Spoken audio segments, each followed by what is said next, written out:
Buenas tardes. ¿Cómo estás? Muy bien, ¿Me gracias. llamás por la experiencia en hacer chorizos caseros? ¿Te gustan, por lo pronto? Mirá que no es fácil, ¿eh? O sea, yo creo que los que se llevaron los cerdos no tienen la menor idea del trabajo al que se enfrentan. Es mucho No, trabajo. es cierto. Pará, vos lo sabés hacer de verdad. ¿Cómo se hace un chorizo casero? A ver, yo no lo sé hacer de verdad. He visto hacer y he ayudado amasando.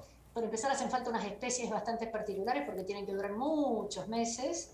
Era la forma en que no había refrigeración, en donde la gente conservaba. Te hace falta saber limpiar la tripa para Sí. poder poner o hacer chuletitas, pero de todas maneras eso va a tener un desperdicio fenomenal porque no todo el mundo sabe qué hacer con las patitas, no todo el mundo sabe qué hacer con la cabeza. Así que lamentablemente no solo perdió su producción el pobre señor que trabajó probablemente durante años para tener ese camión, sino que lo tienen no saben a lo que se enfrentan. Van a tener que trabajar en serio. ¿Sabés que mi marido hace todos los inviernos, no? Chorizo casero. ¿sí? Algún día les voy a traer la receta. Sí, Yo- Diana. Algún día No, mi trae el suegra chorizo, más que No, la receta. Eso es más difícil. La receta es Más hacerlo tu difícil que me marido, que lo largue hace uno, muy bien, no me largue necesita uno. ningún aporte. No, Acá pero es nosotros un el aporte flor de podemos es trabajo, comerlo. es cierto, es un flor de trabajo. No, y está muy bien. Bueno, vayamos a lo nuestro. Diana, ¿qué estás viendo en términos económicos por estas horas? Porque hay demasiado. Entonces, contextualizame el momento de la Argentina en este fines de marzo, después de un primer trimestre que tuvo todos los condimentos que ya conocemos. Me parece que hay una desorientación muy grande por parte del gobierno, subestima a los argentinos utilizando imágenes o metáforas como maleficios, diablos, etcétera. Cree que somos demasiado ingenuos. Por otra parte, tenés una situación en donde las medidas que se van tomando, yo te diría que son contraproducentes. Subir la nafta, que es necesario subirla, pero manteniendo la carga impositiva, necesariamente es un aumento de costos, mantener la emisión monetaria, subir los sueldos del sector público. Los datos que tenemos del primer trimestre son de un notable aumento en recaudación, pero aún más en gastos. O sea, como que el gobierno tiene el diagnóstico equivocado, no se convence de que es necesario gastar menos. Una, porque es ineficiente aquello en lo que gastan. Y dos, porque no hay dinero y no hay que emitir más. Así que yo no veo nada que indique una baja de la inflación. Tenemos también el tema del acuerdo con el fondo, que ha generado un ruido político muy perturbador. Y sobre todo hay una gran incertidumbre de la gente que no sabe hacia dónde vamos. Yo creo que, digamos, la incertidumbre se puede manejar de alguna manera. Yo creo que empieza a haber desazón.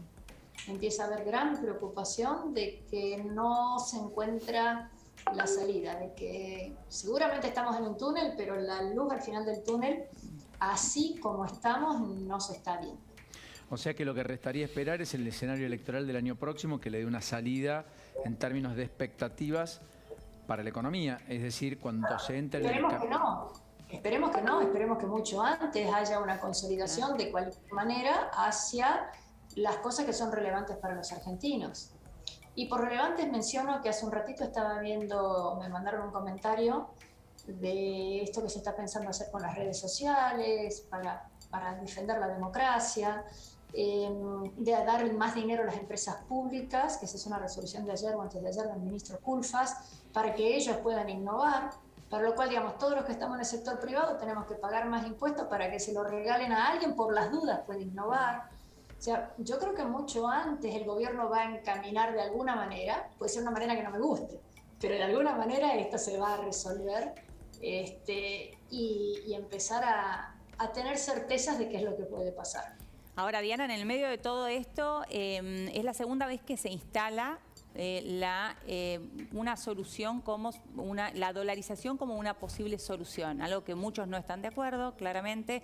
Primero lo instaló Milei, ahora lo instala el diputado Cacase de Evolución Radical, de Juntos por el Cambio. ¿Qué mirada tenés con respecto a esto? Bueno, por empezar, me parece una gigantesca capacidad de síntesis porque para mucha gente la convertibilidad, que no es lo mismo que la dolarización, fue una gran solución, para otros fue un gran problema.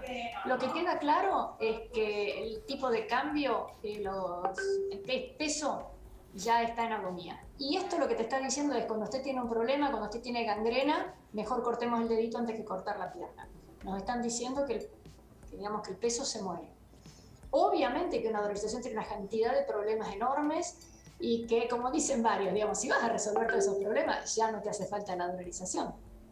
Solo que la dolarización sería impedir que volvieras a tener esos problemas. Tendrás algunos nuevos, pero no los mismos. La dolarización te obliga a no tener déficit fiscal, te obliga a tener flexibilidad, a aumentar la productividad, te obliga a exportar, o sea, te obliga a un montón de cosas que yo considero buenas. Lamento que tengamos una sociedad que crea que solamente estando obligados lo vamos a hacer. Pero la forma en que lo instaló, vos dijiste Javier Milei y ahora un diputado. Ahora Cacase. Sí. Hablemos de las cosas importantes. ¿Vamos a estar dispuestos a hacer todas estas otras cosas? Algún día vamos a querer hacer todas esas otras cosas que sabemos que son necesarias. Bueno, esas cosas parece que no están, Diana, en el contexto del instrumental al que está recurriendo el gobierno para resolverlos. La pregunta es, dentro del conjunto de herramientas al que el gobierno está yendo, aparece el proyecto impulsado por el bloque de senadores del Frente de Todos de un aporte especial de emergencia. Para muchos es un delirio total, para otros es una verdadera ensalada, para otros especialistas es absolutamente inconstitucional, etcétera. ¿Qué mirada tenés? Bueno, a mí me maravilla el humor que tiene esta gente y cómo están pensando cosas nuevas. Primero, si no está declarado, no está detectado, ¿cómo van a saber dónde está? Si supieran dónde está y lo encuentran, no podés jamás cobrar sobre el capital. Ya bienes personales es un impuesto que tiene muchos problemas. El impuesto a las ganancias ya es muy alto. Ya tuviste un blanqueo. Esto es a la persona que no se sabe dónde lo tiene. O sea, es un manotazo, pero sobre todo a mí lo que me duele es que se plantea como que el problema no es de todos los argentinos. Correcto. El problema es de algunos. Lo tienen que solucionar esos, que no necesariamente son los que lo crearon, no necesariamente son todos. Y hoy del gasto público nos beneficiamos todos.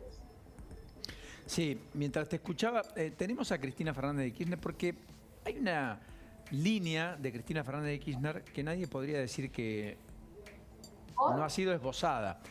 Cristina Fernández de Kirchner con Alberto Fernández arriba del escenario planteaba esto, lo planteaba a su modo, pero fue público, le dijo a Alberto, usted tiene que ir a buscar ahí, digamos. ¿Tenemos lo de Cristina para poder compartirlo? Porque lo de Cristina Fernández de Kirchner me da la impresión que es absolutamente todo lo lineal que otros tratan de buscar o de encontrar en alguna explicación un poco más osada. Cristina decía esto. No, a la Argentina no le faltan dólares. Los dólares de la Argentina los tienen afuera. Se los llevaron afuera. Bueno, vimos pero un adelanto, recordamos, ¿no? sí, pero recordamos, es cierto que que marcaba esto. El cálculo que hacen en el Instituto Patria es que hay 417.507 millones de argentinos en el exterior. No, millones de dólares. Millones de dólares. De argentinos. De argentinos en el exterior. Que de ese total, Paulino, hay 69.000 millones de dólares declarados en la FIP y que hay 348.507 millones de dólares que no están declarados. Por eso Parrilli habla de 20.000 millones de dólares de impuestos. Claro. O sea, sería para los no declarados, en teoría. Claro. Lo declarado Bienes no. Esto es lo que, claro, lo que está fuera del sistema financiero, en realidad a eso se refieren, Bueno, ¿no? Porque entonces cuando son hablamos de no declarados... Daniel Muñoz y unos cuantos más, ¿no? No necesariamente, bueno, ahora en esa línea habló Martín Lustó, pero no necesariamente estamos hablando de que estén en el exterior. También puede ser dinero que esté fuera del sistema financiero en la Argentina, Está bien, ¿no? pero si nadie lo detectó, ¿cómo van a hacer para detectarlo? Claro, ¿No? ¿qué te van a meter casa por casa abajo de la almohada? No, A ver pero si lo por eso tenés digo, ahí. lo planteamos ayer. Diana, vos estás diciendo eso que estamos compartiendo nosotros en una opinión, por cierto, menos profesional que la tuya. Pero más serio el problema todavía. Si fuera una maestra de secundario de gramática, le diría que está mal. El dinero de la Argentina, el país, y el dinero de los argentinos, las personas, no son lo mismo.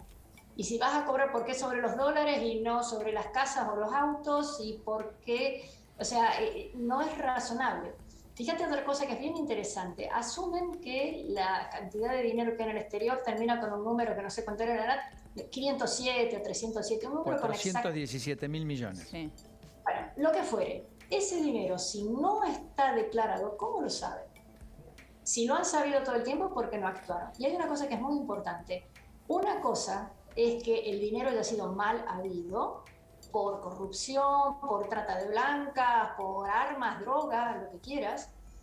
Otra cosa es que no se hayan pagado los impuestos. Entonces, ¿hiciste actividades legales o ilegales? No es lo mismo. Y dentro de las actividades legales ya pagaste el impuesto antes. Entonces Sí. ahora no tenés por qué pagar de nuevo. Y si alguien... Las ilegales es la que yo quiero que encuentren. Y nunca trabajan en encontrar las actividades ilegales. Repito, corrupción, droga, prostitución, armas. Esa es la que hay que encontrar. La que proviene de actividades ilegales. Yo nunca escucho hablar de esa. Siempre de la gente que ganó legalmente su platita y se hace lo que quiera. Sí, está bien, pero pensaba en voz alta. Podría ser que aquel que la tiene en negro, la blanquee, diga, sí, tengo 100.000, pague, no sé, 20.000, y entonces quede eximido de todo tipo de imputación penal, etcétera, como ha ocurrido con cada blanqueo que se ha hecho en la Argentina. Eso de Podrá to- ser. Ahí yo no opino, no puedo porque cada uno decidirá lo que quiera.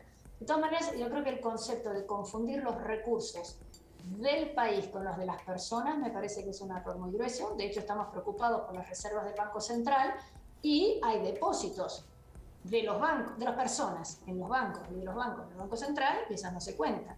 O sea, tenemos que distinguir este tipo de cosas. Pero está bueno esto que marcás, Diana, porque esto de confundir el dinero del país con el dinero de los argentinos también pasa, por ejemplo, cuando se ataca al campo, cuando hablan del dinero de los productores. Es el dinero de los productores, o es la cosecha de los productores, no es la cosecha de la Argentina. Absolutamente. Digo, el productor trabajó, invirtió, pagó, sembró, digo, y igualmente el gobierno siempre habla como si fuese un dinero propio, ¿no? Bueno, es que se lo apropian, se lo quedan. Exacto. En el caso más extremo, el de la soja y derivados de soja, que es el peor de los casos, pero es la principal cosecha argentina, un productor argentino cobra la mitad de lo que cobra un productor brasilero o americano. ¿Por qué la mitad de la mitad? Porque le van a obligar a vender sus dólares a 100, más o menos, en vez de a 200, que es el tipo de cambio libre, ya con eso está cobrando la mitad. Sobre esa mitad le van a cobrar 35 de retenciones. Sobre eso tiene IVA, ingresos brutos, eventualmente si le queda algo, ganancias. O sea, todo eso hace que un productor de soja argentino gane la mitad de la... Cobre, no que gane, cobre la mitad de la mitad que un productor brasilero, paraguayo, boliviano.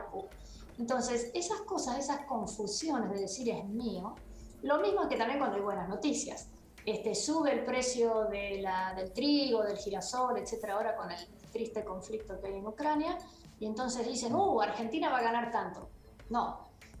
Primero porque en todo caso sería de los productores, como mencioné, pero además hay parte que ya se vendió, hay parte que no se va a vender ese precio, hay parte que se puede, o sea, hacer distintas cosas. No es que toda la cosecha del año pasado justo la vas a poder vender más cara, ¿no?